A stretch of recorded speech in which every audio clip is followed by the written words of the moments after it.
નમસ્કાર દર્શક મિત્રો, પાટવી ગુજરાતી ન્યૂઝમાં આપ સૌનું હાર્દિક સ્વાગત છે। BDII રેમ્પ દ્વારા વડોદરામાં 101 MSMEs માટે ઈ-કોમર્સ તાલીમ યોજાઈ।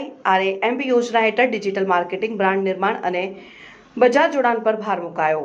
ગુજરાત સરકારના MSME કમિશન રેટ અને entrepreneurship development institute of India EDII Ahmedabad દ્વારા CGCCIના સહયોગથી તાજેતરમાં વડોદરાના વાણિજ્ય ભવન ખાતે RAMP યોજના હેઠળ એક દિવસીય ઈ-કોમર્સ તાલીમ કેન્દ્રનું સફળ આયોજન કરવામાં આવ્યું હતું।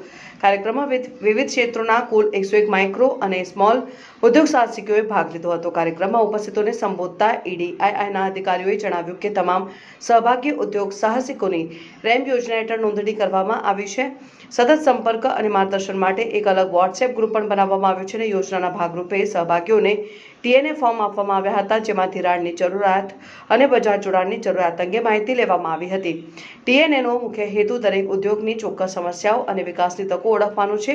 પ્રાપ્ત પ્રતિસાદને આધારે EDII દ્વારા ઉદ્યોગોને જરૂરિયાત મુજબ હેન્ડ હોલ્ડિંગ, મેન્ટરિંગ, ક્ષમતા નિર્માણ અને બજાર જોડાણ માટે સહાય પૂરી પાડવામાં આવશે। અને વધુમાં તેમણે જણાવ્યું કે ગુજરાતના MSMEsને ડિજિટલ ક્ષમતાઓ, બજારની નવી તકો અને વ્યવસ્થિત સહયોગ દ્વારા વધુ સક્ષમ, સ્થિતિસ્થાપક અને સ્પર્ધાત્મક બનાવવાની સંસ્થા પ્રતિબદ્ધ છે। કાર્યક્રમની શરૂઆત રેમ્પ યોજના અને MSMEની નવી નીતિ વિકસિત ગુજરાત અંગેની સત્રથી થઈ।